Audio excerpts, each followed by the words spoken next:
London, 1854. The grand spires of St. George's Church reached toward the heavens on what should have been the most joyous day of Sophia Baskerville's life. The golden light of early autumn filtered through the stained glass windows, casting a kaleidoscope of colours across her ivory silk gown. The pews were filled with the cream of London society, titled "Ladies with their feathered hats and gentlemen in their finest morning coats, all whispering in anticipation."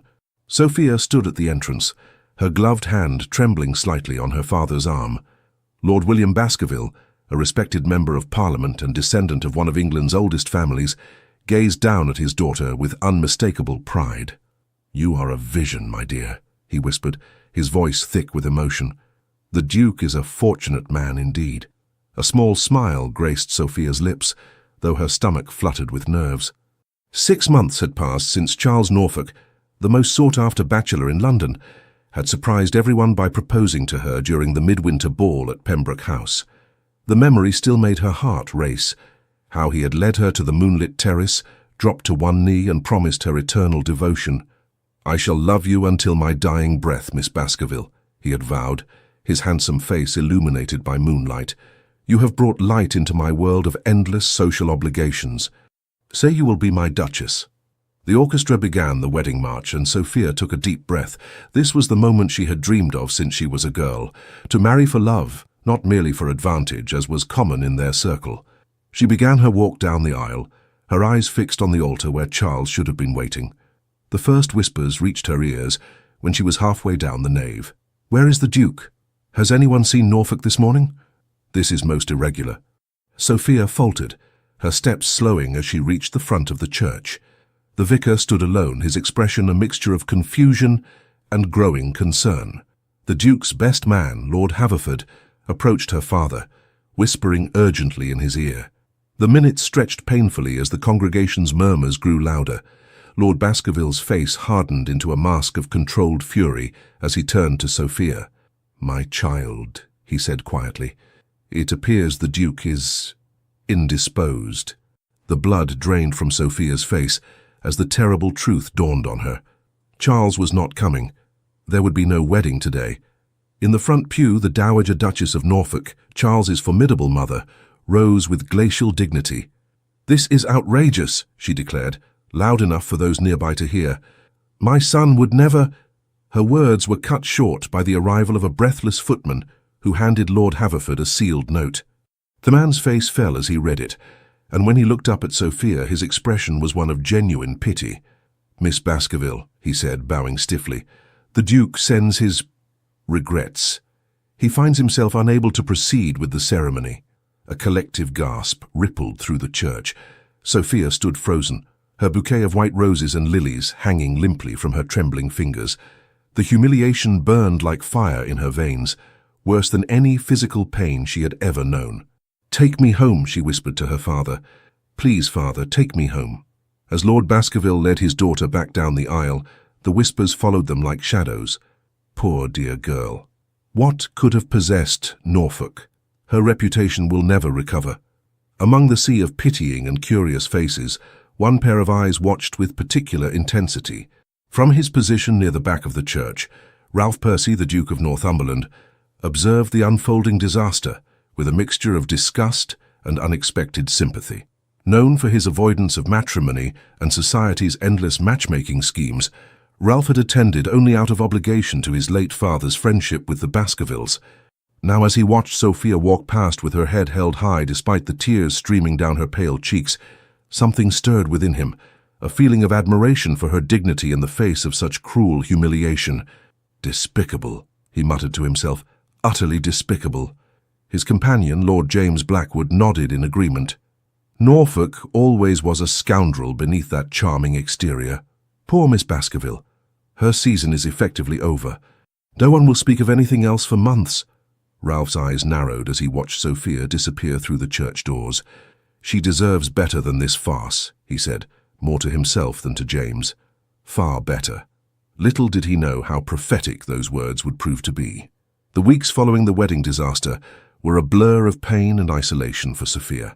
Confined to her family's townhouse on Berkeley Square, she retreated into herself, refusing all visitors save her dearest friend Elizabeth Caldwell. You cannot hide forever, Sophia, Elizabeth insisted one grey afternoon as they sat in the drawing room. The gossip will eventually die down if you face it with your head high. Sophia gazed out at the rain-soaked gardens. You did not see their faces, Lizzie. The pity, the morbid curiosity, even satisfaction from those whose daughters had been passed over by Charles. She spoke his name with difficulty, as if the very sound of it caused her pain. Then show them you are not defeated, Elizabeth urged, taking her friend's cold hands. The Harrington ball is next week. Come with me. Show society that Sophia Baskerville is more than a jilted bride. The mere thought made Sophia's stomach clench with anxiety, but she recognized the wisdom in her friend's words. She could not hide forever. Perhaps you are right, she conceded. Though I shall need a new gown, I refuse to wear anything he ever complimented. Elizabeth smiled. That's my brave girl. We shall visit Madame Laurent tomorrow. Meanwhile, across London at White's Gentlemen's Club, Ralph Percy sat in a leather armchair, a glass of brandy in his hand, as he half listened to the conversation flowing around him. I heard Norfolk has fled to his estate in Yorkshire, Lord Haverford was saying. Apparently he wrote to his mother claiming a sudden crisis of conscience. Said he realized he could not make Miss Baskerville happy. Conscience? Ralph scoffed, breaking his silence. The man doesn't possess such a thing. More likely he found a wealthier prospect, or tired of the chase once she accepted his proposal. The men exchanged uncomfortable glances. Ralph Percy was not known for strong opinions on matters of romance or society scandals. His sudden interest caught them off guard. You seem unusually concerned with this affair, Northumberland, observed Lord Blackwood with curiosity. I don't recall you ever taking much interest in Norfolk before. Ralph swirled the amber liquid in his glass. I despise cowardice, that's all. If a man gives his word, he should honor it. Norfolk has dishonored himself and needlessly destroyed a young woman's reputation in the process. The conversation shifted to politics and hunting, but Ralph remained distracted. The image of Sophia Baskerville's dignified exit from the church haunted him. In that moment of terrible vulnerability, he had glimpsed something rare in London society, genuine emotion amid the carefully constructed facades of propriety. It intrigued him more than he cared to admit. The Harrington ball was in full swing when Sophia entered on her father's arm. The grand ballroom of Harrington House glowed with the light of 1,000 candles, illuminating the cream of London society in their finery. For a heartbeat, the music seemed to falter, and heads turned as whispers rippled through the crowd. There she is! The jilted Baskerville girl! How brave to show her face so soon!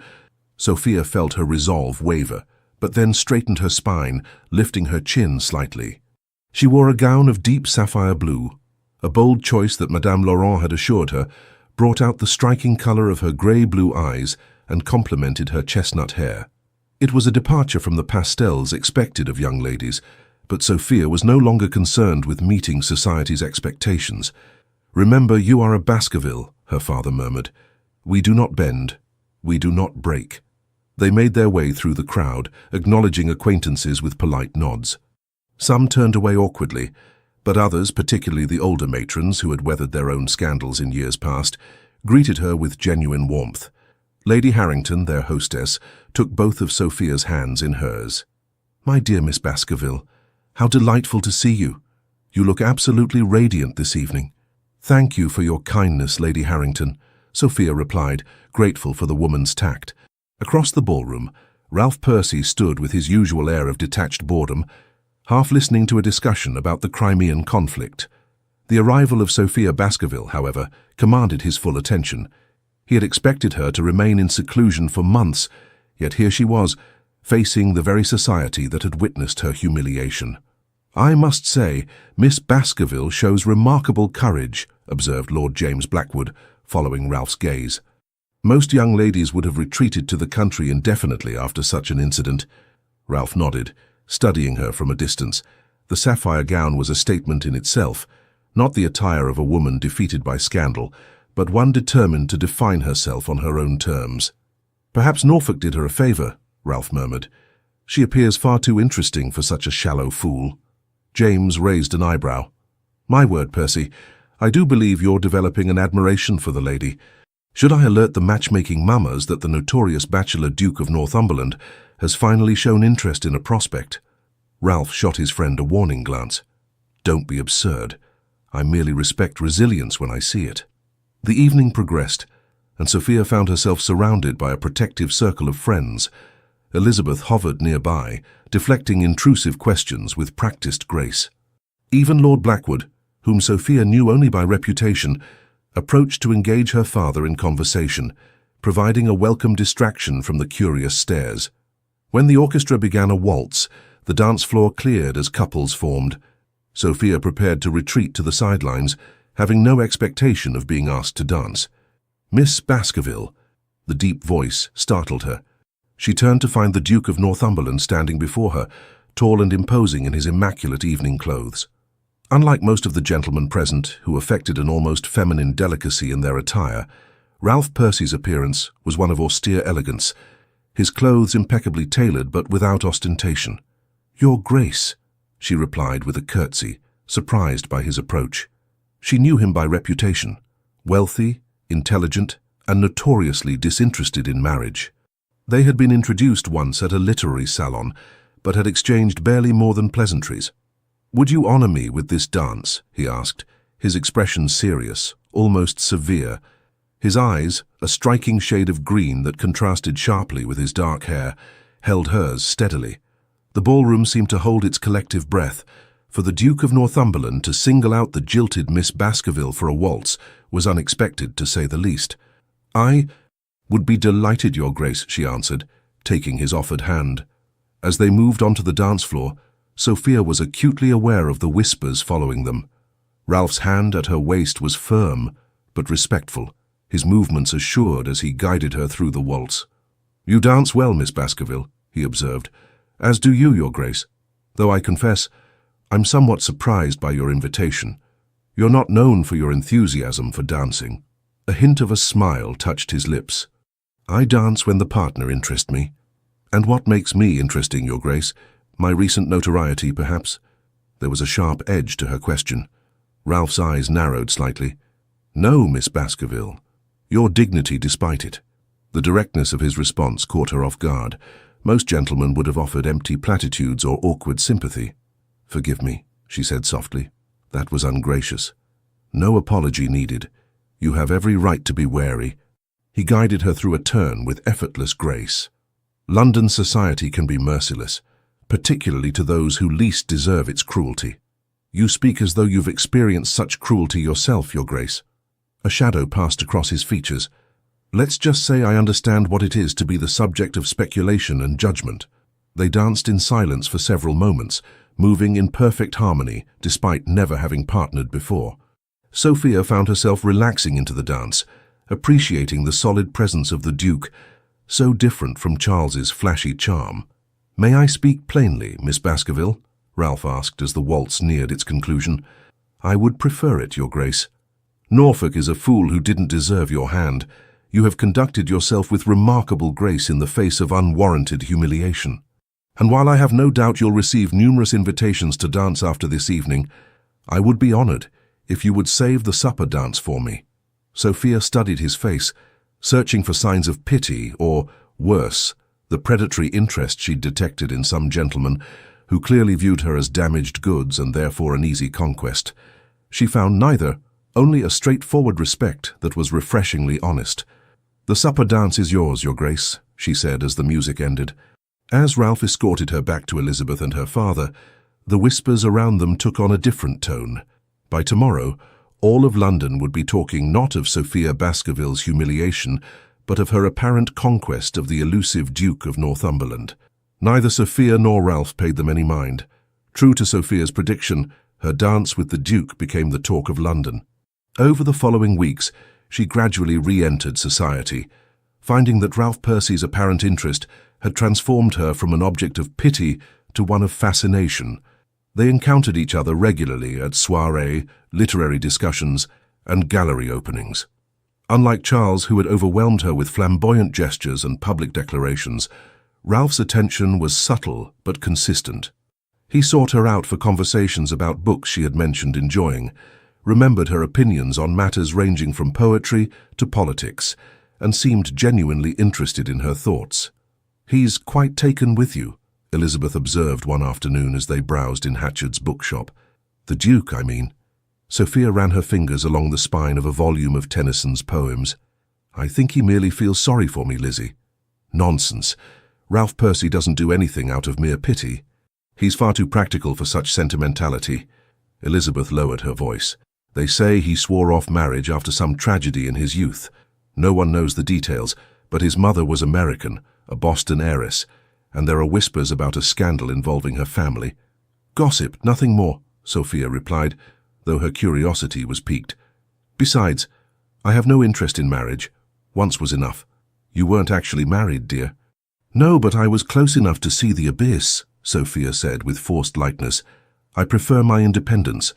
Yet later that week, when Ralph invited her to ride with him in Hyde Park, properly chaperoned, of course, she accepted without hesitation. Something about his company made her feel both challenged and at ease, a paradoxical combination that intrigued her more than she cared to admit. They rode side by side, Sophia's lady's maid following at a discreet distance. The autumn air was crisp, and the park was alive with colour as the leaves began to turn. You ride exceptionally well, Ralph commented, admiring her confident seat and control of her spirited mare. My father believes women should be accomplished in more than just watercolours and the pianoforte, she replied. He taught me himself when I was just a girl. A progressive viewpoint. I share it. He glanced at her profile. My mother was an excellent horsewoman. She said it gave her freedom when society offered few other forms of it to women. Sophia's interest was piqued by this rare mention of his family. Your mother sounds like she was a remarkable woman. A shadow crossed his face. She was. She died when I was 15, consumption. My father followed 3 years later. I sometimes think it was from grief as much as illness. I'm sorry, Sophia said softly. My own mother passed when I was 12. It changes you, doesn't it? To lose a parent so young. Ralph nodded, understanding passing between them. It forces one to grow up rather quickly. They rode in companionable silence for a while, the rhythm of the horses' hooves a soothing backdrop to their thoughts. Miss Baskerville, Ralph said eventually, would you and your father do me the honour of dining at Northumberland House tomorrow evening? A small gathering, just a few friends and relations. My aunt, Lady Eleanor, is visiting from Bath and has expressed a wish to meet you. The invitation was significant. A private dinner at his home, with family present, represented a more serious interest than their public encounters thus far. We would be delighted, Your Grace, Sophia replied, her heart beating a little faster despite her determination to guard it. What neither of them noticed was the solitary rider watching them from a grove of trees nearby, a man whose handsome features were marred by a scowl of displeasure. Charles Norfolk had returned to London, and he was not pleased by what he found. Northumberland House stood as one of London's last great aristocratic town palaces, its grand facade overlooking the Thames at Charing Cross. As Sophia and her father were ushered through its imposing entrance hall, she couldn't help but compare it to the Norfolk residence she had once expected to call home. Where the latter had been ostentatious in its displays of wealth, Ralph's ancestral home possessed a dignified elegance that spoke of centuries of quiet power. The small dinner party was already assembled in the drawing room, a carefully selected group that included Lord James Blackwood and his wife, a renowned historian from Oxford, Ralph's elderly aunt, Lady Eleanor, and a few other distinguished guests. Sophia noted with relief that there was not a single notorious gossip among them. Ralph came forward to greet them, looking more relaxed than she had ever seen him in the familiar surroundings of his own home. Miss Baskerville, Lord Baskerville, welcome to Northumberland House, he said, his usually stern features softening into a genuine smile. Lady Eleanor Percy, a diminutive woman with shrewd eyes that missed nothing, approached with the aid of an ebony cane. So this is the young lady who has managed to lure my nephew out of his self-imposed isolation, she declared, examining Sophia with undisguised curiosity. Aunt Eleanor, please, Ralph murmured, a hint of embarrassment colouring his tone. Nonsense, boy. At my age one hasn't time for social niceties. She turned back to Sophia. He's been positively hermit-like these past years, buried in his books and business affairs, shunning every eligible young lady. Most unlike his father, Henry was the most sought-after bachelor of his day before he met Ralph's mother. It's a pleasure to meet you, Lady Eleanor, Sophia replied, charmed by the old woman's forthright manner. "Though I should clarify that His Grace and I are merely friends." Lady Eleanor said, clearly unconvinced. "Well, come sit by me at dinner, my dear. I want to hear all about your interests. Ralph mentioned you're quite the reader." The evening progressed pleasantly, with conversation flowing easily across topics from literature and art to the ongoing war in Crimea. Sophia found herself seated between Lady Eleanor and the Oxford historian, engaging in a lively discussion about the poetry of Elizabeth Barrett Browning. From his position at the head of the table, Ralph observed Sophia with growing admiration. She held her own in every conversation, her intelligence and wit shining through without artifice. Unlike so many society women who simpered and agreed with whatever opinion was expressed by the highest-ranking gentleman present, Sophia spoke her mind with refreshing honesty. "Your Miss Baskerville is quite the scholar," Lady Eleanor commented later, as the ladies withdrew to the drawing-room, leaving the gentlemen to their port. "And she has spirit, a necessary quality for a Percy bride." "Aunt Eleanor," Ralph warned, "you're getting ahead of yourself. Miss Baskerville has only recently endured a significant disappointment. She needs friendship, not premature speculation about her future." Lady Eleanor patted his hand. "Nephew, at my age, one develops an instinct for these matters. That young lady is precisely what you need.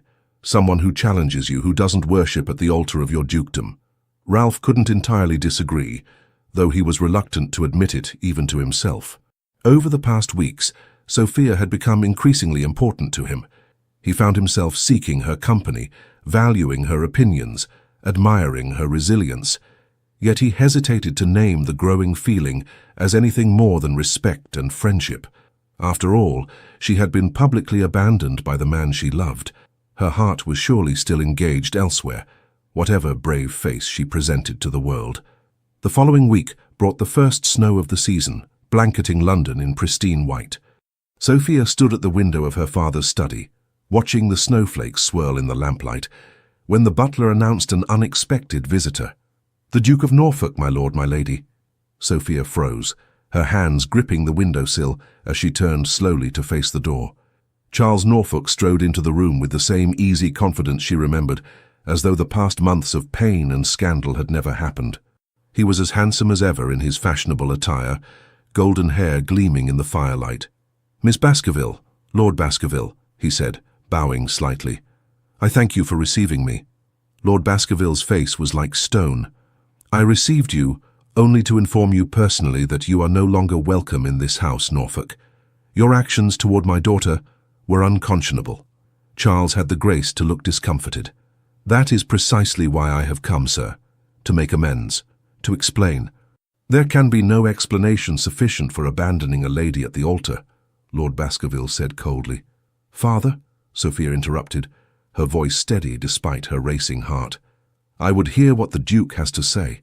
After a moment's hesitation, Lord Baskerville nodded stiffly. "Very well, you have 5 minutes, Norfolk, then I must ask you to leave."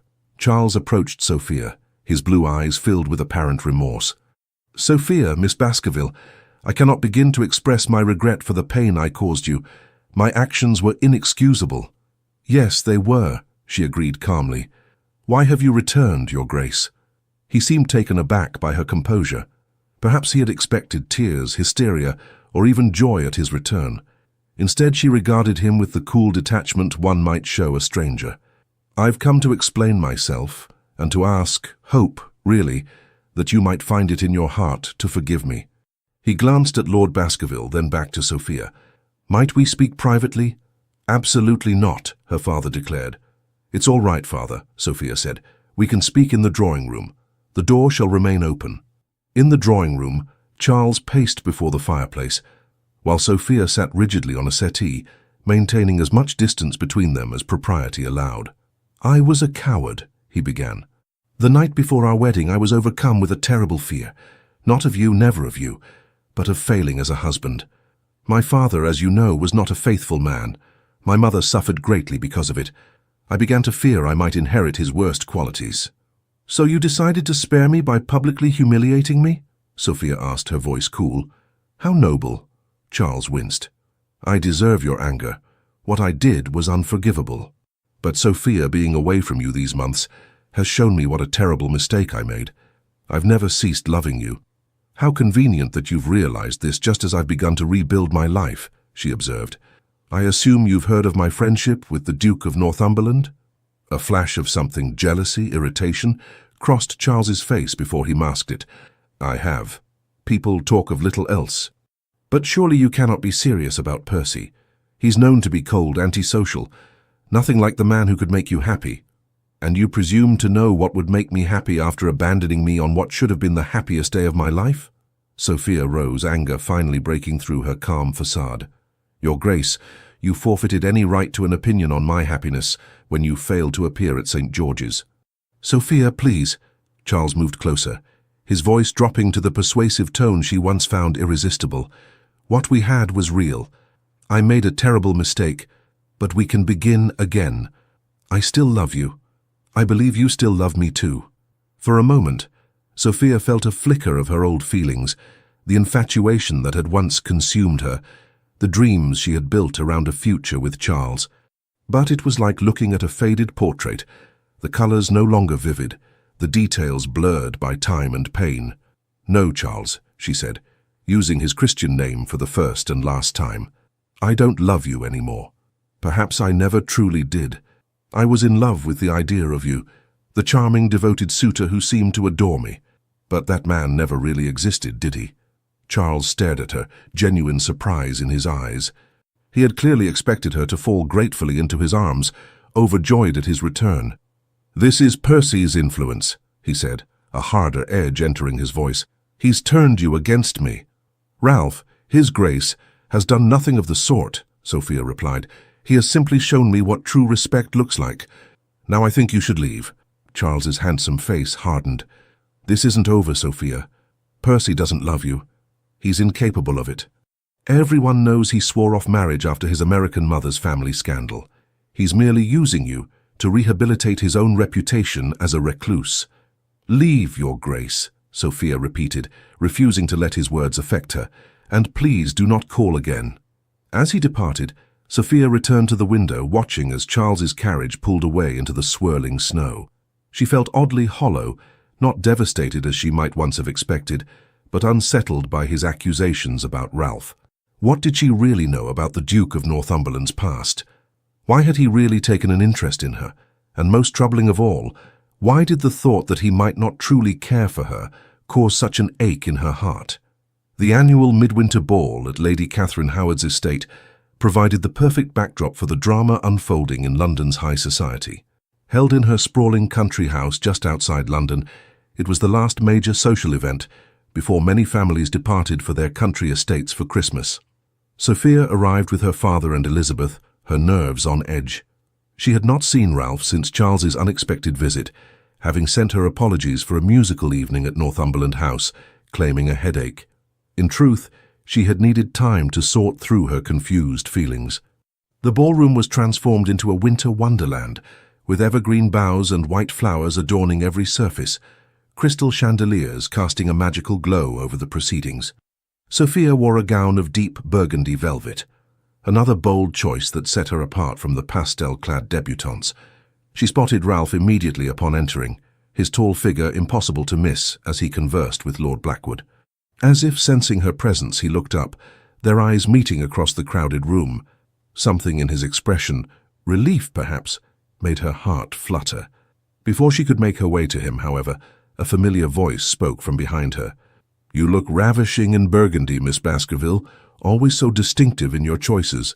Charles Norfolk stood there, resplendent in evening attire, a calculated smile on his handsome face. Though he addressed Sophia, his gaze was fixed on Ralph across the room, making his intentions clear. He wanted to be seen speaking with her. Your Grace, she acknowledged coolly. I'm surprised to see you here. Lady Catherine is my godmother, he replied smoothly. She insisted I attend. May I say how lovely you look this evening? You may not, Sophia replied, her patience wearing thin. I believe I made my feelings clear during your call. Now if you'll excuse me, one dance, Charles pressed, lowering his voice. For old time's sake, surely you can grant me that small courtesy. The lady appears disinclined to dance with you, Norfolk, came Ralph's deep voice as he approached. I suggest you respect her wishes. Charles turned, his smile never wavering though his eyes hardened. "Percy, how good to see you again. I was just reminiscing with Miss Baskerville about happier times." "Indeed." Ralph's expression remained impassive, but Sophia noticed the tension in his jaw. "Miss Baskerville, I believe you promised me the first waltz." "I did," she agreed, grateful for his timely intervention. She placed her hand on his offered arm, turning away from Charles without another word. As Ralph led her to the dance floor, she whispered, "Thank you for the rescue." "No rescue necessary. You seem to be handling him admirably," he replied. "Though I confess I've been looking for an excuse to speak with you. You've been avoiding me this past week." The music began and they moved together in perfect harmony as they had that first night at the Harrington Ball. "I needed time to think," Sophia admitted. "Charles paid me a visit." Ralph's hand tightened slightly at her waist. "I see. Has he come to his senses and realized what a fool he was?" "Something like that. He claims to still love me, to want to begin again." She studied Ralph's face for his reaction. "And what did you tell him?" His voice was carefully neutral, but something flickered in his eyes. "That I no longer love him, that perhaps I never truly did." The waltz took them through a turn, bringing them momentarily closer together. "A wise assessment," Ralph said softly. "Is it? I'm beginning to wonder if I understand anything about love at all." Sophia gathered her courage. "Ralph, forgive me, Your Grace." "Ralph, please," he interrupted. "After all these weeks, I think we've earned the right to some informality, at least in private." "Ralph," she began again, the name unfamiliar but pleasing on her tongue, "what is this between us? You seek my company. You've introduced me to your family. You defend me against Charles. Yet I feel there's something you're holding back." The music swelled around them as Ralph guided her through another turn, his expression troubled. "You're right," he said finally. "There is something. A history that makes me as cautious." "Charles mentioned a scandal involving your mother's family," Sophia said hesitantly. "He implied it was why you avoid marriage." Ralph's face darkened. "Norfolk should be more careful with his insinuations." "Is it true?" He sighed. "Partially. My mother was indeed American, the daughter of a wealthy Boston merchant. My father scandalized his family by choosing her over the English heiress they had selected. But that's not why I've avoided matrimony." "Then why?" The waltz was ending, forcing them to pause their conversation as they joined in the applause for the orchestra. "Not here," Ralph said, glancing around at the curious eyes watching them. "Would you walk with me in the conservatory? Your friend Miss Caldwell can chaperone." Once in the relative privacy of Lady Catherine's magnificent conservatory, with Elizabeth discreetly lingering among the exotic plants within sight but out of earshot, Ralph and Sophia stopped beside a gurgling fountain surrounded by winter blooms. "My reluctance stems not from my mother's origins, but from what I witnessed in her marriage," Ralph began, his voice low. "My father loved her deeply, but the Tun never fully accepted her. She was constantly scrutinized, her every word and action judged by impossible standards. The happiness they found together came at a great cost to her. She suffered for marrying into the aristocracy," Sophia said, understanding dawning. "Yes, and I swore I would never subject someone I cared for to such treatment." He turned to face her fully. "Then I saw you that day at St. George's walking back down the aisle with your head held high despite your broken heart, and I recognized something in you, a strength like hers." Sophia's heart quickened. "And that's why you approached me at the Harrington Ball?" "Initially, yes. I admired your courage. I wanted to show those vultures that you had allies." A smile softened his features. "But then I came to know you, your mind, your spirit, your genuine goodness, and admiration became something far deeper." "Ralph," she whispered, hardly daring to believe what he seemed to be saying. "I care for you, Sophia," he said simply, "more than I've ever cared for anyone, but I've hesitated to speak because of your recent heartbreak, and because I feared you might still love Norfolk." "Ralph, I need to know, what do you want from me? You appear in my life, you show concern for my well-being, you disappear, then reappear. Do you truly care for me?" Ralph's expression softened in the dim light of the conservatory. For the first time, Sophia saw vulnerability in his usually composed features.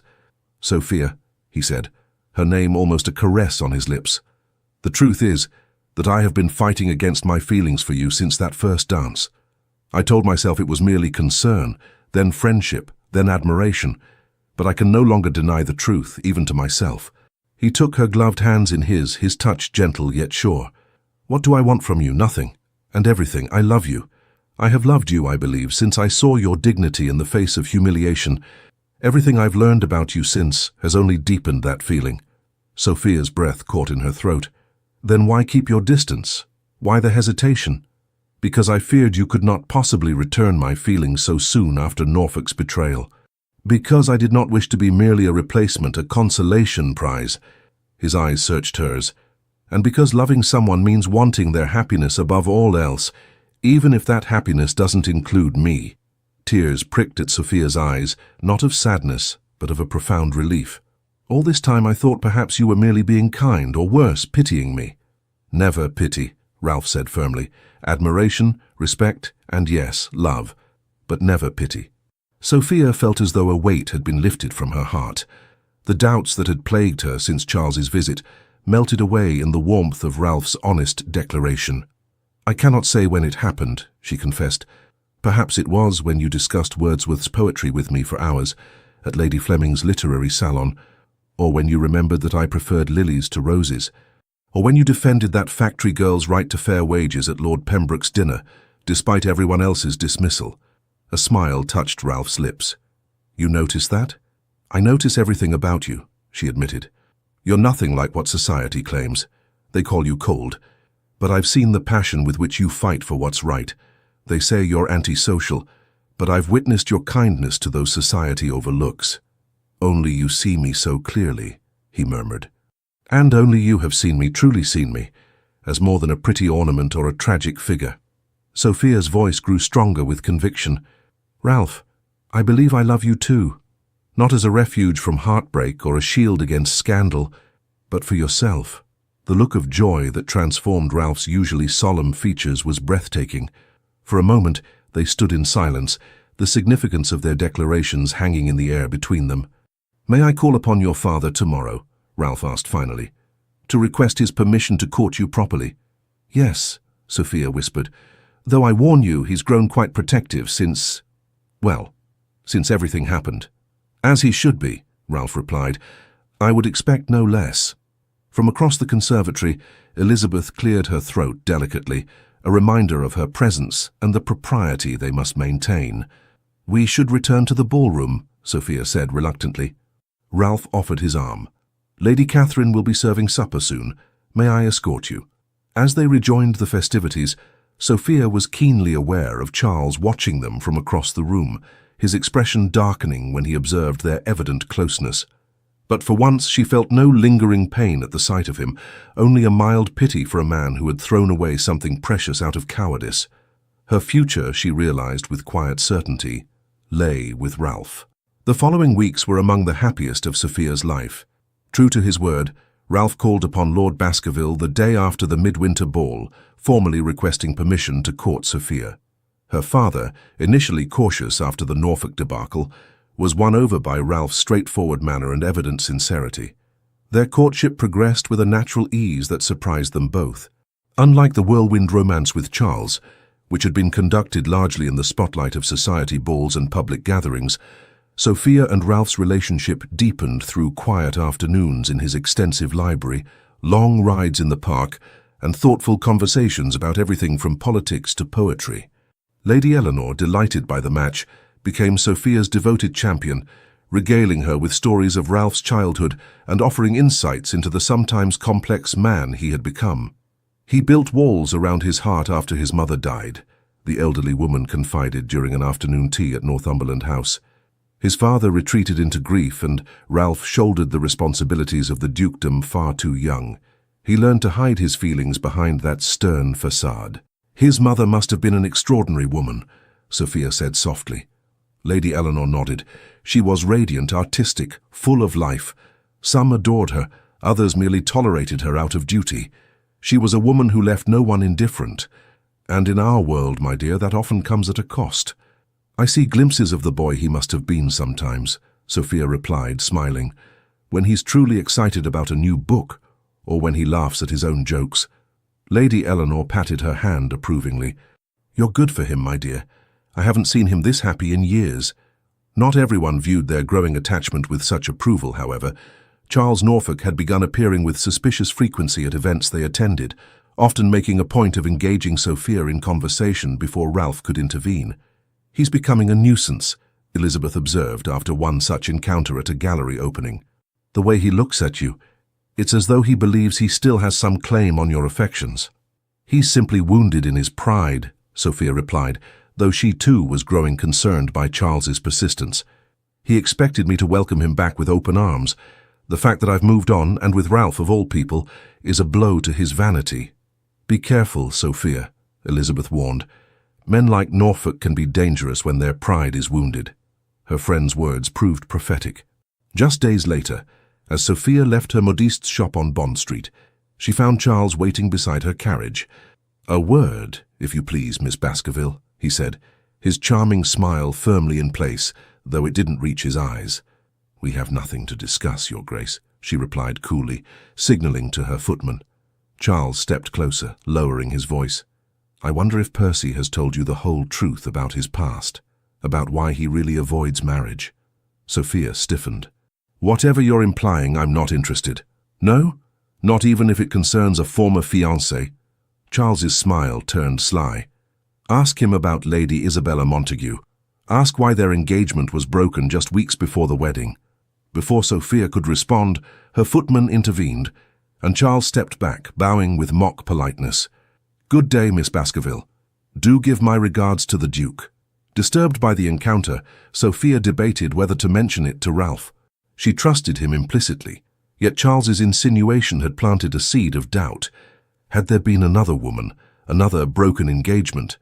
That evening, as they sat in the Baskerville drawing-room following dinner, her father dozing discreetly by the fire to provide the required chaperonage, Sophia found herself unable to focus on their discussion of an upcoming exhibition at the Royal Academy. "You're distracted tonight," Ralph observed, studying her with concern. "Is something troubling you?" Sophia hesitated, then decided that honesty had served them well thus far. "I encountered Charles today. He made some implications about your past." Ralph's expression darkened. "I see. What exactly did Norfolk say?" "He mentioned someone named Lady Isabella Montague. He implied there was a broken engagement." A tense silence fell between them. Ralph rose from his seat, walking to the window where he stood gazing out at the gas-lit street, his back rigid. "Ralph?" Sophia's voice was soft, uncertain. When he turned back to her, his expression was pained. "I should have told you. I was going to tell you. I just wanted to find the right moment." "So it's true?" Sophia asked, her heart sinking. "Partially. There was an Isabella Montague. We were betrothed when I was 23, a match arranged by my father before his death." He returned to his seat, his eyes meeting hers with unflinching honesty. "I did not love her, but I was determined to honor my father's wishes." "What happened?" "2 weeks before the wedding, I discovered she had been conducting an affair with her cousin, a married man, throughout our engagement. When confronted, she admitted she had only accepted my proposal for my title and fortune. She had no intention of being faithful after our marriage." His voice was steady, but Sophia could see the old hurt beneath his composure. "I broke the engagement immediately. Her family was furious. They threatened scandal, demanded compensation. In the end, I paid a substantial sum to keep the matter quiet, not for my sake, but for hers. Despite everything, I did not wish to see her ruined." "That's why you've avoided marriage," Sophia realized, "not just because of your mother's difficulties, but because you were betrayed." Ralph nodded slowly. "I convinced myself I was better off alone. That love was a risk not worth taking." A faint smile touched his lips. "Until you..." Relief flooded through Sophia. "Thank you for telling me the truth. I should have told you sooner," he admitted. "But I feared you might see parallels between my situation and yours with Norfolk, that you might think I approached you out of some misplaced sense of kinship in our shared humiliation." Sophia moved to sit beside him, taking his hand in hers. "Did you?" "No," he said firmly. "I approached you because I saw something extraordinary in you, a strength and dignity that fascinated me from the first moment. The rest, falling in love with you, that was entirely beyond my control. She smiled, squeezing his hand. As it should be. Ralph brought her hand to his lips, pressing a kiss to her gloved fingers. Norfolk told you this to create doubt between us. He's growing desperate. Yes, Sophia agreed. He seems unable to accept that I've moved on. Be careful around him, Ralph warned, his expression grave. I don't trust his motives. Promise me you won't meet with him alone. I promise, she said, though she wondered if his concern was perhaps excessive. Charles was many things, vain, selfish, inconsiderate, but surely not dangerous. It was a promise she would come to regret breaking. February brought bitter winds and heavy snows to London, driving society indoors to the warmth of drawing rooms and ballrooms. For Sophia and Ralph, the enforced intimacy of the winter season only deepened their connection. They established a comfortable routine: literary discussions at the Baskervilles on Tuesdays, musical evenings at Northumberland House on Fridays, and Sunday drives when weather permitted. Society had largely accepted their courtship, with most agreeing that the match made a certain sense. Both were intelligent, well-read, and shared similar values despite their different temperaments. Even Lord Baskerville, initially wary after the Norfolk fiasco, had grown genuinely fond of Ralph, appreciating his forthright nature and evident devotion to Sophia. He's nothing like Norfolk, Lord Baskerville remarked one evening as he and Sophia played chess in his study. No flash, no excessive charm, just substance. Sophia smiled as she moved her knight. That's precisely what draws me to him, father. With Ralph, there's no pretense. What you see is what you get. And what you get is a good man, her father said approvingly. Checkmate, my dear. Sophia laughed, conceding defeat. You've always been the superior strategist. Speaking of strategy, Lord Baskerville said, his tone growing serious as he reset the chess pieces, I received a letter from Norfolk today. Sophia's hand froze above the board. What did he want? To request a private meeting with me. He claims to have information that concerns our family's welfare. Lord Baskerville frowned. I declined, of course. Whatever game he's playing, I want no part of it. He's becoming increasingly persistent, Sophia said, troubled. Last week he sent flowers despite my returning his previous bouquets. Yesterday I received a letter which I burned unread. Perhaps we should inform Percy, her father suggested. Norfolk's behavior borders on harassment. No, Sophia said quickly. Ralph already dislikes Charles intensely. I fear what might happen if he knew the full extent of these attentions. Lord Baskerville studied his daughter with concern. You fear they might duel? Surely not. Such practices are falling out of favor. Not officially, perhaps, but you know as well as I do that men of their rank still occasionally settle matters privately. Sophia shook her head. I won't risk Ralph's safety. Charles will tire of this game eventually. Her father looked unconvinced, but did not press the matter. Very well, but promise me you'll be vigilant. Don't place yourself in situations where Norfolk might corner you alone. I promise, Sophia said, though a sense of unease settled in her stomach. Charles's persistence was beginning to feel less like wounded pride and more like obsession. The occasion of Lady Blackwood's charitable musicale the following week provided a rare opportunity for many of London's prominent families to gather despite the inclement weather. The event, held annually to raise funds for a foundling hospital, was considered one of the more worthwhile social obligations of the season. Sophia arrived with her father and Elizabeth, immediately searching the crowded drawing room for Ralph. She spotted him in conversation with several gentlemen near the pianoforte, his tall figure distinguishable even across the room. He looked up as she entered, their eyes meeting with the immediate connection that had become familiar, yet still thrilled her. He excused himself from his companions and made his way to her side. You look beautiful, he said simply, his admiration evident in his gaze. Sophia wore a gown of deep forest green that complemented her chestnut hair, which was arranged in an elegant chignon adorned with pearl pins, a gift from Ralph. Thank you, she replied, feeling the familiar flutter in her chest at his presence. How long have you been here? An hour or so. James insisted I come early to meet some political associates.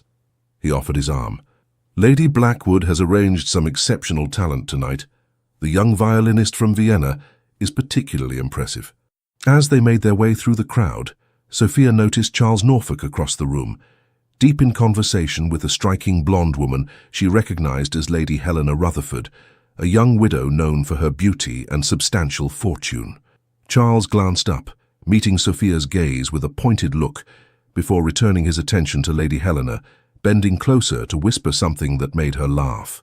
"It seems Norfolk has found new interests," Ralph observed, following her gaze. "Good," Sophia said firmly. "Perhaps now he'll leave me in peace." The musicale began, and for the next hour, the assembled company was treated to performances by several accomplished musicians. During the intermission, Sophia excused herself to visit the ladies' retiring room, promising to meet Ralph by the refreshment table afterward. As she made her way down the hallway, a hand suddenly grasped her elbow, pulling her into a small antechamber. Charles Norfolk stood before her, closing the door partially behind them. "Forgive the dramatics," he said, releasing her arm, "but you've made it impossible to speak with you through conventional means." Sophia stepped back, putting distance between them. "There's a reason for that, Your Grace. I have nothing to say to you." Charles's handsome face hardened. "You haven't even heard what I came to tell you. Whatever it is, I'm not interested." Sophia moved toward the door, but Charles shifted to block her path. "It concerns Percy," he said, his voice dropping. "Information you should have before you commit yourself any further." Sophia hesitated, torn between caution and curiosity. "Say what you must, then let me pass." Charles's expression turned triumphant at having secured her attention. "Percy is not what he seems, Sophia. The story he told you about Lady Isabella Montague. A carefully constructed half-truth." "I don't believe you," Sophia said firmly, though a flicker of unease ran through her. "You should. I have it on good authority that Isabella broke the engagement, not Ralph. She discovered something about him, something that made her flee despite the scandal and financial ruin." Charles stepped closer. "Ask yourself why a man of his position, wealth and, yes, decent looks remained unmarried all these years, why he avoided society. What is he hiding?" "Nothing that concerns you," came Ralph's deep voice from the doorway, his expression thunderous as he surveyed the scene before him. "Miss Baskerville, your father is looking for you." Charles smiled, unfazed by the interruption. "Perfect timing, Percy. We were just discussing you." "So I gathered," Ralph replied coldly. "Sophia, would you excuse us for a moment?" Alarmed by the tension crackling between the two men, Sophia moved to Ralph's side. "No. Whatever needs to be said can be said in my presence." "Very well." Ralph's gaze never left Charles's face. "Norfolk, your attentions to Miss Baskerville have become inappropriate. They will cease immediately." Charles's smile widened. "Or what precisely? Will you challenge me to a duel, Percy? How medieval of you. Besides, I was merely providing information I thought Miss Baskerville should have before she makes a grave mistake." "The only mistake would be giving any credence to your insinuations," Ralph responded, his voice dangerously controlled. "Your wounded pride doesn't entitle you to harass Miss Baskerville or spread falsehoods about me." "Falsehoods? Interesting choice of word," Charles said silkily. "Perhaps Miss Baskerville should ask you about the real scandal involving your mother's family. Not her American origins, but what happened after she married your father." Ralph went very still. "Careful, Norfolk." "Why? Afraid the truth might emerge?" Charles's expression hardened. "How your mother's nervous condition required frequent rest cures at private asylums. How the servants were instructed never to leave her alone with sharp objects. The whispers that such instability often runs in families." Sophia gasped, looking at Ralph, whose face had gone pale with fury. "That's enough," she said sharply to Charles. "You've said quite enough." "Have I? I'm only concerned for your welfare, Sophia." Charles's voice dripped with false sincerity. "After all, Percy here might seem stable and reliable now, but what of the future? What might lurk beneath that controlled exterior? What might your children inherit?"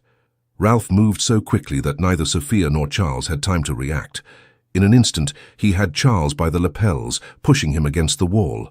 "You will never speak of my mother again," Ralph said, his voice barely above a whisper, yet more frightening than if he had shouted. "You will never approach Miss Baskerville. You will leave London, or I swear, by everything I hold sacred, you will regret it." "Ralph," Sophia said urgently, touching his arm, "please, he's not worth it." For a moment she feared Ralph wouldn't release him. Then, with visible effort, he stepped back, straightening his coat. "My apologies, Sophia," he said quietly. "That was unforgivable."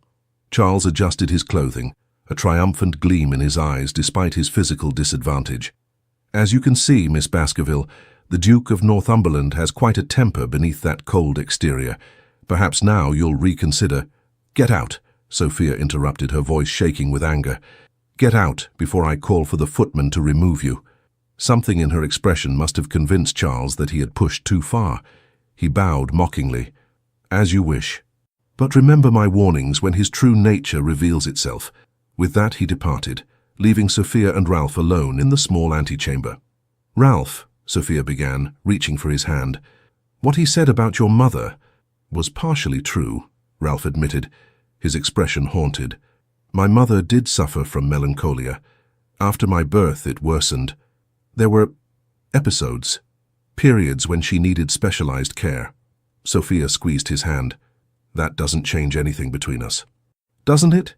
He looked at her directly, his green eyes troubled. "Norfolk was right about one thing. Such conditions can sometimes be inherited. It's one of the reasons I hesitated to pursue marriage, the fear that I might pass on such suffering." "Ralph," Sophia said firmly, "many people suffer from periods of melancholia without it defining their entire lives. Your mother was by all accounts a remarkable woman who raised an extraordinary son. Whatever difficulties she faced do not diminish that legacy, nor do they predict your future or that of our children." She blushed slightly at the implication, but held his gaze steadily.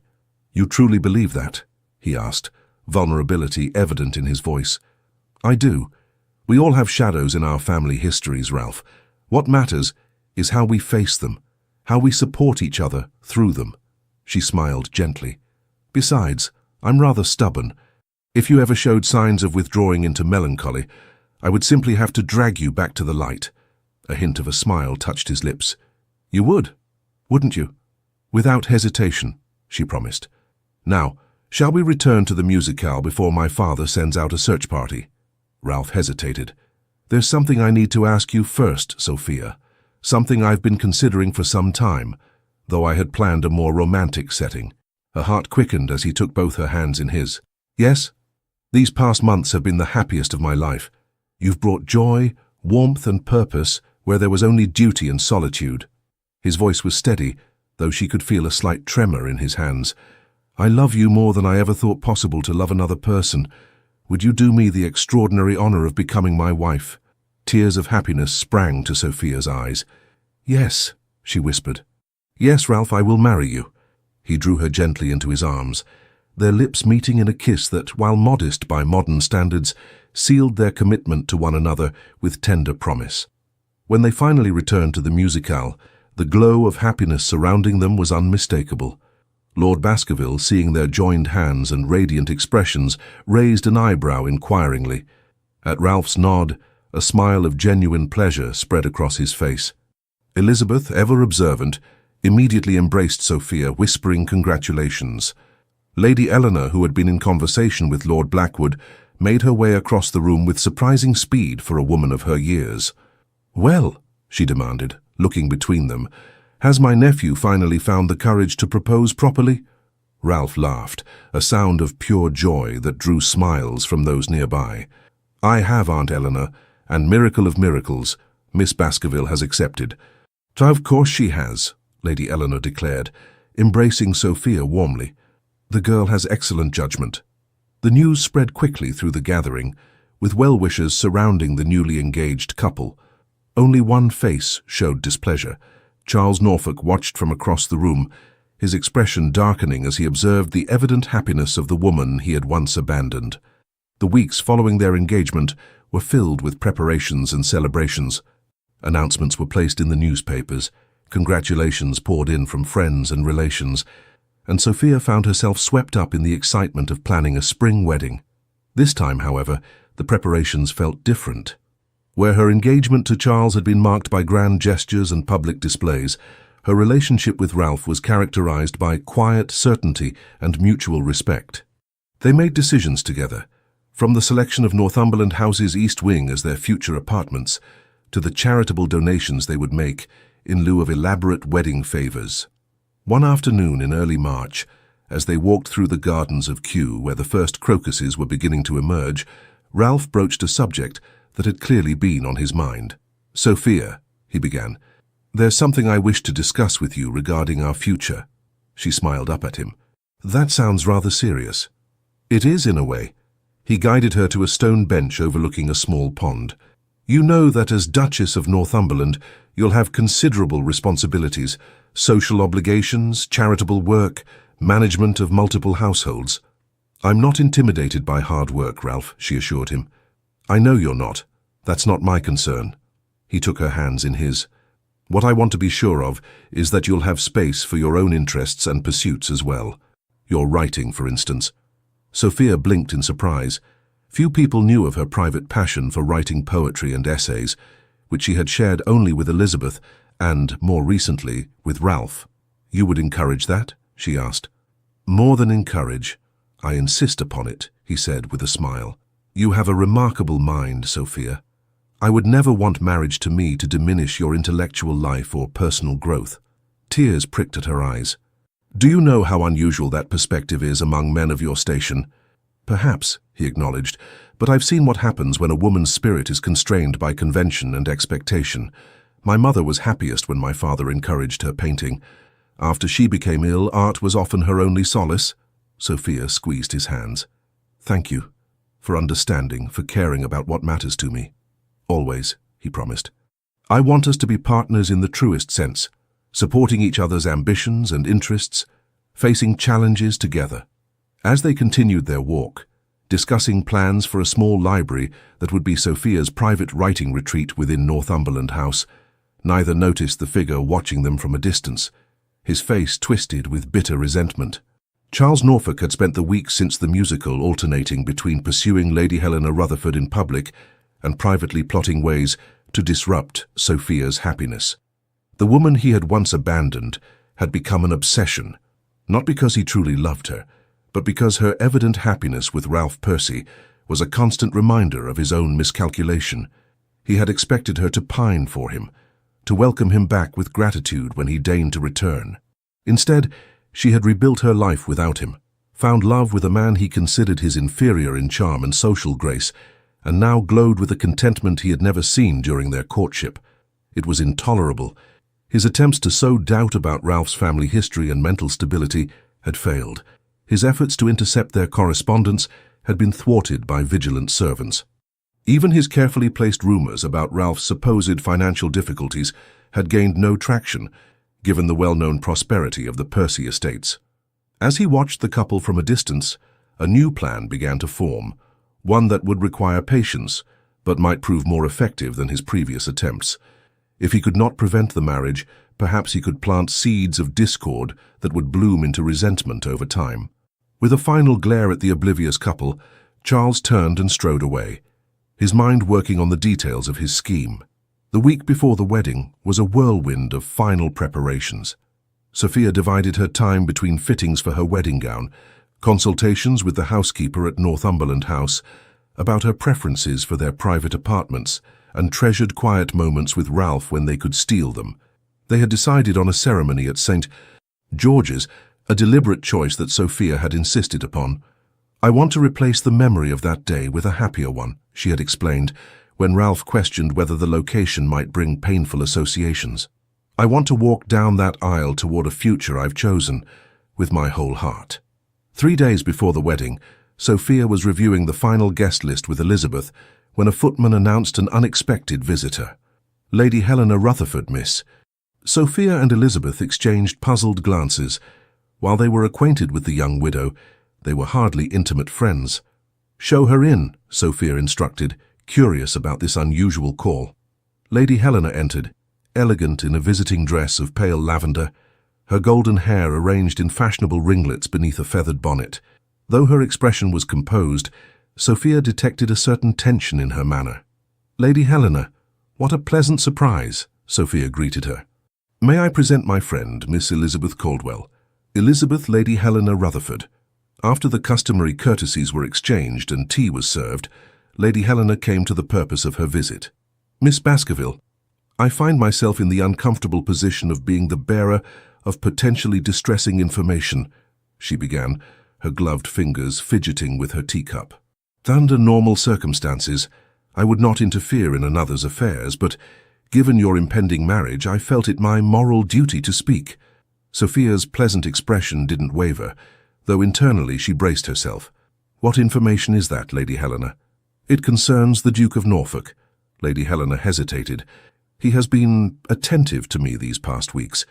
I initially found his interest flattering, but gradually realized his attention was not entirely sincere. I'm sorry to hear that, Sophia said carefully, but I fail to see how this concerns me. My connection with the Duke ended some time ago. Yes, but that is precisely the issue. Lady Helena leaned forward, lowering her voice, though only Elizabeth was present to overhear. In an unguarded moment, after perhaps too much champagne at Lady Harewood's supper, he confessed that his pursuit of me was largely motivated by a desire to make you jealous. He spoke of you in a manner I found disturbing, possessive, obsessive even. Elizabeth's eyes widened, but Sophia maintained her composure. I appreciate your concern, Lady Helena, but Charles Norfolk's feelings are of no consequence to me now. There's more, Lady Helena continued, clearly uncomfortable but determined. He spoke of plans to disrupt your wedding to the Duke of Northumberland. He was not specific, but the intensity of his animosity toward your Grace's fiancé was alarming. Now Sophia's calm facade cracked slightly. He threatened Ralph?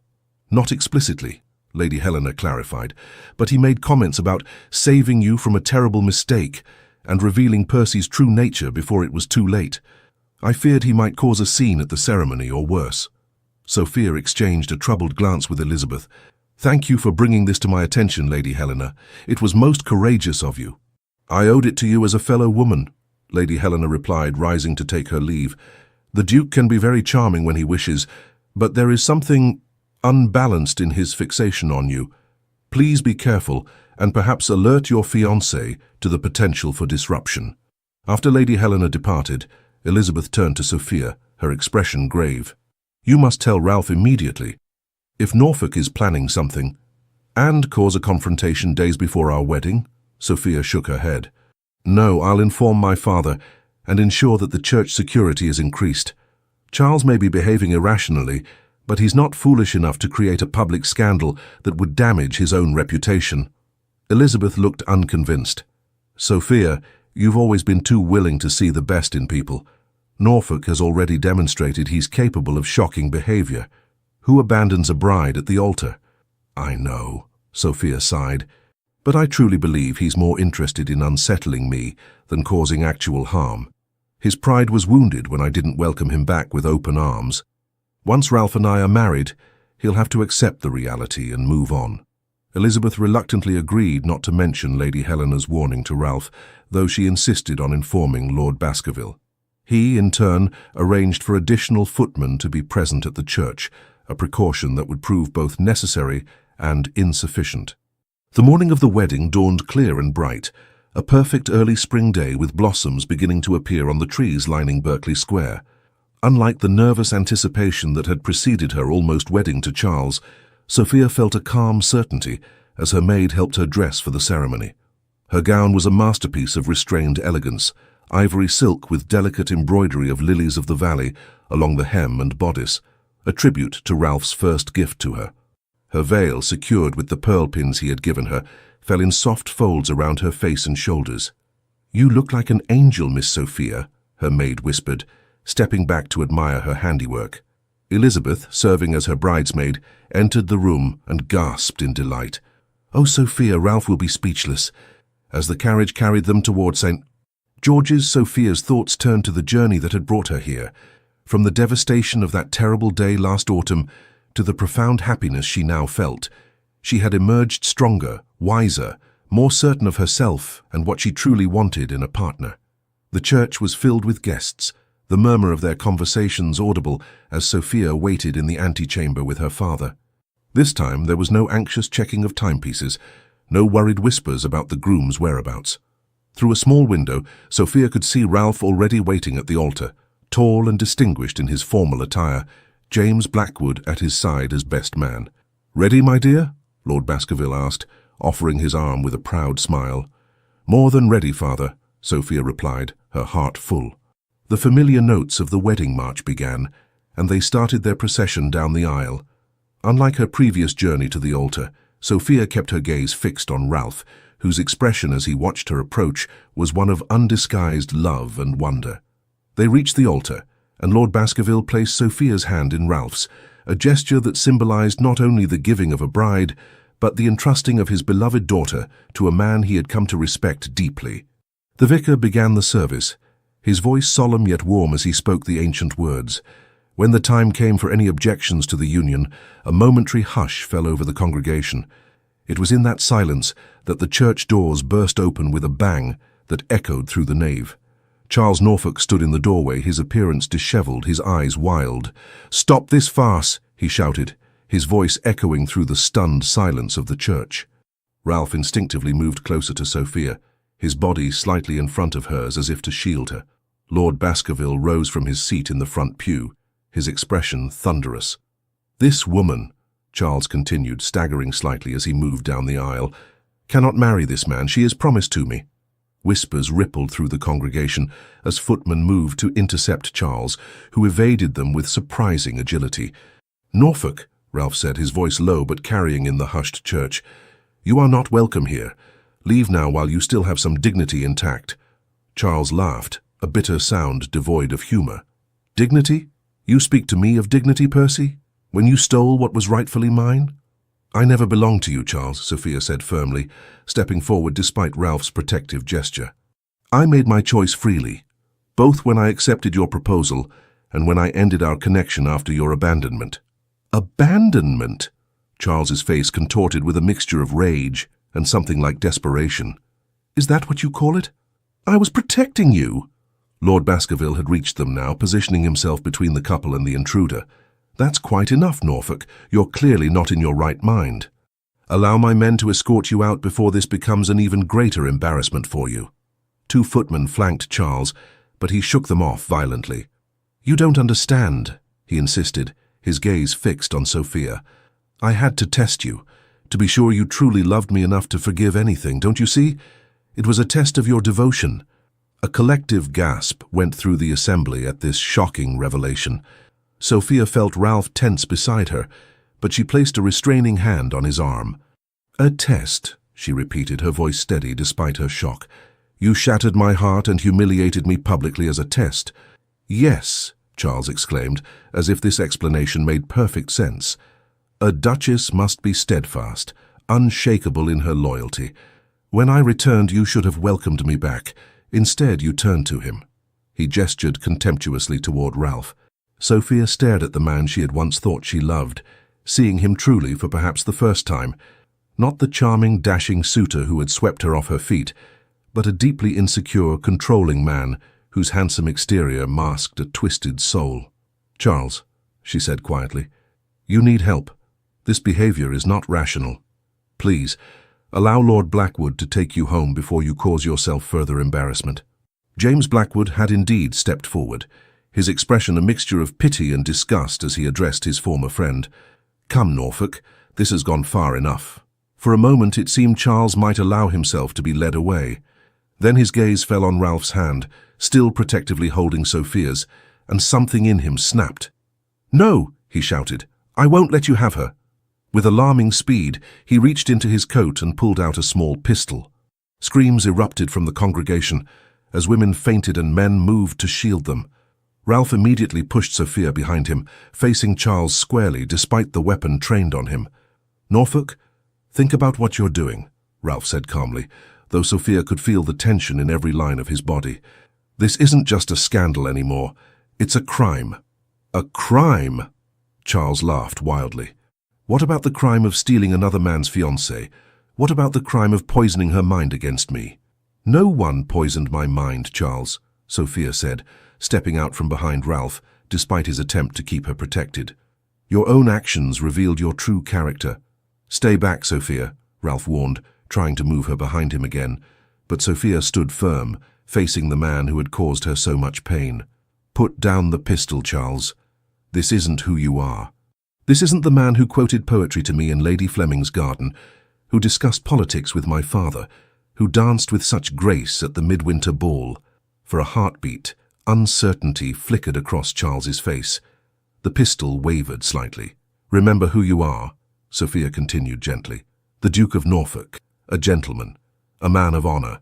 This, she gestured to the pistol, this is beneath you. The church was utterly silent, all eyes fixed on the tableau at the altar. Charles with his weapon, Sophia speaking with quiet dignity, Ralph tense and ready to intervene at the slightest provocation. Slowly, painfully, something like awareness returned to Charles's eyes. He looked at the pistol in his hand as if seeing it for the first time, then at the shocked faces of the assembled guests, many of whom had known him since childhood. "What have I become?" he whispered, more to himself than to anyone else.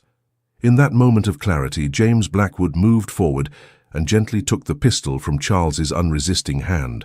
Lord Baskerville signalled to the footman, who stepped forward to escort Charles from the church. As they led him away, Charles looked back once at Sophia. The wild rage had left his face, replaced by a hollow emptiness that was somehow more disturbing. "I truly did love you," he said softly, "in my own way." "I know," Sophia replied with genuine compassion. "Goodbye, Charles."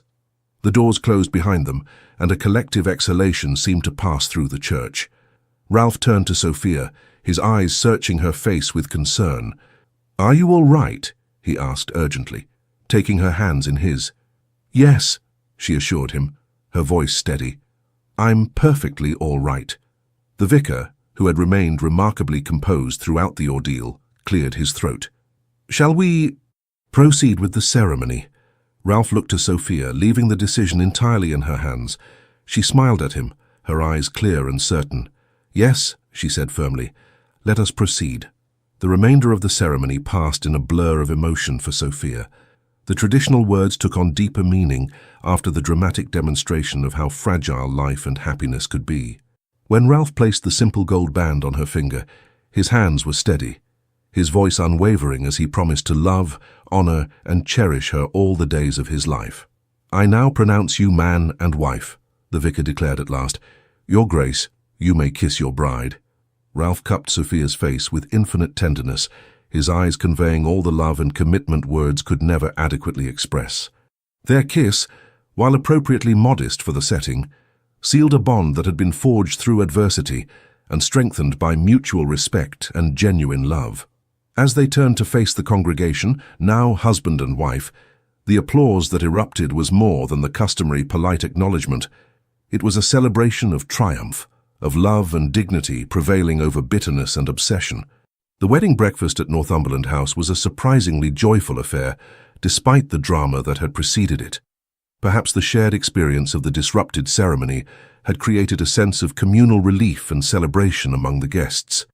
Whatever the reason, the elegant reception rooms rang with laughter and conversation as friends and family toasted the new Duke and Duchess. Lady Eleanor, holding court from her favourite armchair near the fire, beckoned the couple over during a brief lull in the festivities. "Well," she declared, her eyes twinkling with mischief, "you certainly know how to make an impression, my dears. I haven't attended such an exciting wedding since Lady Caroline Ponsonby married William Lamb back in '05. Ralph laughed, the tension of the morning finally easing from his shoulders. "I would have preferred a bit less excitement, Aunt Eleanor." "Nonsense. Nobody will forget this day in a hurry." She patted Sophia's hand affectionately. "You handled yourself beautifully, my dear, showed true courage and compassion. The Percy family is fortunate to welcome such a woman." "Thank you, Lady Eleanor," Sophia replied warmly, "though I believe I'm the fortunate one." As the celebration continued around them, Ralph drew Sophia into a quiet alcove overlooking the gardens where the first daffodils were beginning to bloom. "I need to tell you something," he said, taking both her hands in his. "When Norfolk pulled that pistol, I've never been more terrified in my life, not for myself, but for you. The thought of losing you." He shook his head, unable to complete the sentence. "You didn't lose me," Sophia said softly. "You won't lose me." "I know." He brought her hands to his lips, pressing a kiss to her fingers. "But it made me realize how precious this is, what we've found together. I promise you, Sophia, I will spend every day of our lives cherishing this gift." "As will I," she whispered, her heart full to bursting, "every single day." From across the room, Elizabeth watched her friend's happiness with satisfaction. Beside her, Lord James Blackwood sipped his champagne thoughtfully. "A dramatic beginning to their marriage," he observed. "But the right beginning," Elizabeth replied. "They've already weathered a storm together. That bodes well for their future, I think." "Indeed," James hesitated, then added, "I've arranged for Norfolk to be taken to his estate in Yorkshire. His mother will join him there. The family physician believes he's suffering from a nervous affliction brought on by excessive drinking and, perhaps, an unbalanced mind." Elizabeth nodded soberly. "It's for the best. I hope he finds peace there, away from society and temptation." "As do I." James glanced at her profile, admiring her compassion even for a man who had caused her dear friend such pain. "Miss Caldwell, might I be bold enough to request your company for a drive in the park tomorrow afternoon? The weather promises to be fine." A faint blush coloured Elizabeth's cheeks. "I would be delighted, Lord Blackwood." Across the room, Lord Baskerville observed all these interactions with quiet satisfaction. Though he would miss his daughter terribly, he could not have wished for a better match for her than Ralph Percy, a man who valued her mind as well as her beauty, who treated her as an equal partner rather than a possession. As the afternoon waned and the time approached for the newlyweds to depart for Percy's country estate in Northumberland, where they would spend their honeymoon, Sophia sought out her father for a private moment. "Are you happy, father?" she asked as they stood together in his familiar study, where she had spent so many hours reading by the fire while he worked at his desk. "The question, my dear," he replied, his eyes misty with emotion, "is whether you are happy." Sophia smiled, her face radiant with joy. "Happier than I ever imagined possible. Ralph is everything I could wish for in a husband. Kind, intelligent, honourable, and he loves me for myself, not for some idealized version of me. Then I too am happy." He embraced her warmly. "Your mother would be so proud of the woman you've become, Sophia. As am I." The journey north to Alnwick Castle, the Percy family's ancestral seat in Northumberland, took several days by private carriage. As they travelled farther from London, Sophia felt the last of the tension from recent events melting away, replaced by a growing excitement about the future that awaited her. Ralph proved to be an attentive and considerate husband, ensuring her comfort at each posting inn where they stopped for the night, engaging her in thoughtful conversation about books and ideas during the long hours on the road, and sharing stories of his childhood visits to the castle that would now be their summer residence. "It's quite different from London," he warned, as they neared their destination on the fourth day. "Wilder, more rugged. The winds off the North Sea can be fierce, and the local people speak with an accent you might find challenging at first." "It sounds wonderful," Sophia said sincerely. "I've always loved wild places. My father took me to the Lake District once when I was a girl, and I've never forgotten the majesty of those mountains and lakes." Ralph smiled, relieved by her enthusiasm. "There's something liberating about being away from the constraints of London society, isn't there? Here we can truly be ourselves." "Is that why you spent so much time here after what happened with Lady Isabella?" Sophia asked hesitantly. Though they had discussed his broken engagement before, there had been little opportunity for deeper conversation about its impact on him. Ralph nodded thoughtfully. "Yes, in part. After the scandal, muted though it was by the settlement, I found London suffocating. Here, among people who had known my family for generations, I could breathe again." He took her hand, his expression earnest. "But Sophia, I want you to know, what I felt for Isabella was nothing compared to what I feel for you. She was a match arranged by my father, someone I was prepared to respect and treat honourably, but never someone who touched my heart." "And I?" Sophia asked, a smile playing at her lips. "You," Ralph said, bringing her hand to his heart, "have thoroughly captured my heart, my mind and my soul. You are my partner in every sense, the woman I've waited for all my life without even realizing I was waiting." Their carriage crested a hill, and suddenly Alnwick Castle came into view, a magnificent medieval fortress rising majestically above the surrounding countryside, its stone walls golden in the late afternoon sun.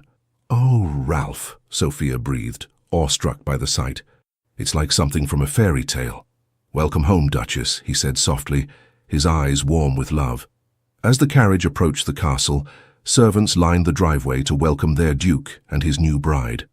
The housekeeper, Mrs. Harrison, who had known Ralph since he was a boy, stepped forward to greet them as they alighted.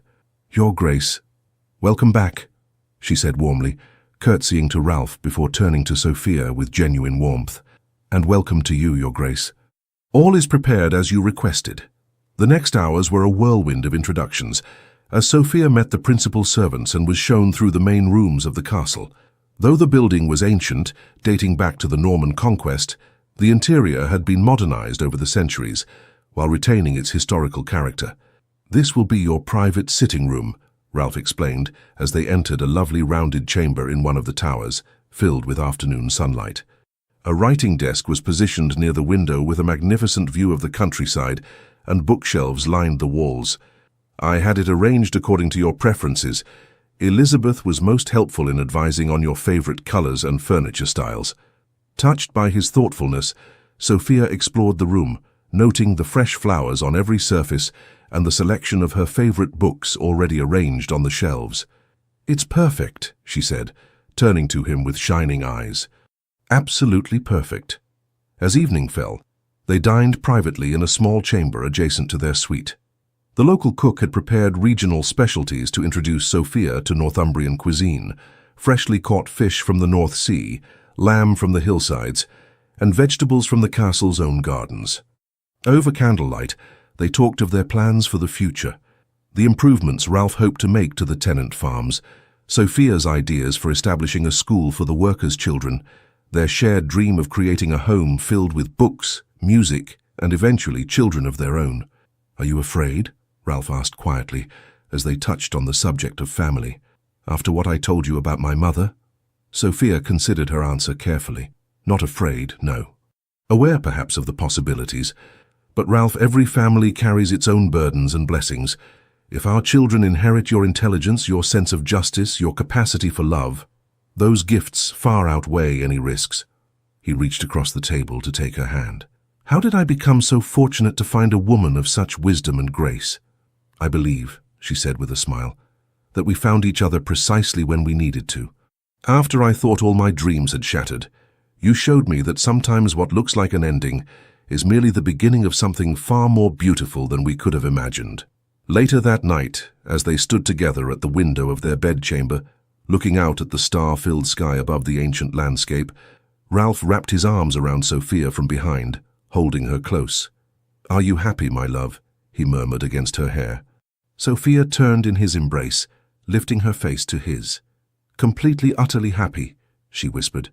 "This is where I belong, with you."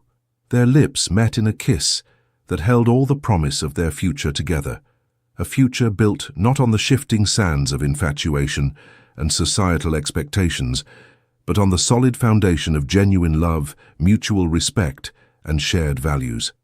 In that moment, all the pain of the past, Charles's betrayal, the public humiliation, the months of rebuilding her shattered confidence, seemed a small price to pay for the joy she had found. Like a phoenix rising from the ashes, Sophia had emerged from her darkest hour to find a love far truer and deeper than anything she had known before. As Ralph led her to their marriage bed, she silently thanked whatever twist of fate had brought them together, the most unexpected blessing born from what had once seemed an unbearable tragedy. In the years to come, their love would only deepen as they faced life's inevitable challenges and celebrated its many joys together. The scandal that had once defined Sophia in London society's eyes would fade to a distant memory, overshadowed by her reputation as a respected duchess, a passionate advocate for education, and Ralph's beloved partner in all things. And when 2 years later, they welcomed their first child, a daughter with Ralph's green eyes and Sophia's chestnut hair, the circle of love that had begun in the aftermath of heartbreak would widen to embrace a new generation, proving once again that sometimes the most beautiful chapters of our lives begin when we have the courage to turn the page on disappointment and open our hearts to unexpected joy. The end. Dear listener, the clock ticks past midnight as you've journeyed with Sophia from abandonment to triumph. I wonder, did you recognize something of yourself in her story? Not in the grand mansions or titled suitors, perhaps, but in that moment when she chose to walk back into St. George's Church, deliberately reclaiming the very place of her humiliation. That's the courage of the oak that has weathered 60 winters. We talk so much about the wisdom of aging, but rarely about its rebellious spirit, the quiet defiance that comes with having seen enough of life to discard others' expectations. Like Sophia, refusing the pastels expected of young ladies and choosing bold sapphire blue instead. When did you last give yourself permission to wear your own version of sapphire blue? To reclaim spaces that once hurt you? To say no to performances that drain your precious remaining years? Ralph Percy understood something many never learn, that love isn't about rescuing someone but recognizing them, not the manufactured version society demands, but the authentic soul beneath. He saw Sophia's intellect as an asset, not a liability, her previous heartbreak as depth, not damage. Tonight, as your head rests upon your pillow, consider this radical thought. What if the losses you've weathered, or the disappointments you've survived, haven't diminished your value, but transformed you into someone magnificent? Not despite these experiences, but because of them. The young worry about making mistakes. At your age, perhaps you've discovered the liberating truth that most mistakes aren't fatal. They're simply doorways to unexpected gardens. Your heart has beaten more than 2 billion times to keep you here, reading these words. That alone is a miracle worthy of celebration. Not just survival, but presence. The extraordinary gift of continuing to write new chapters when society expects only epilogues.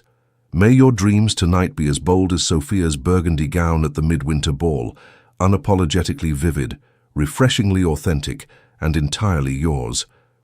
With humble gratitude for your seasoned spirit. Legends of the Fall Team.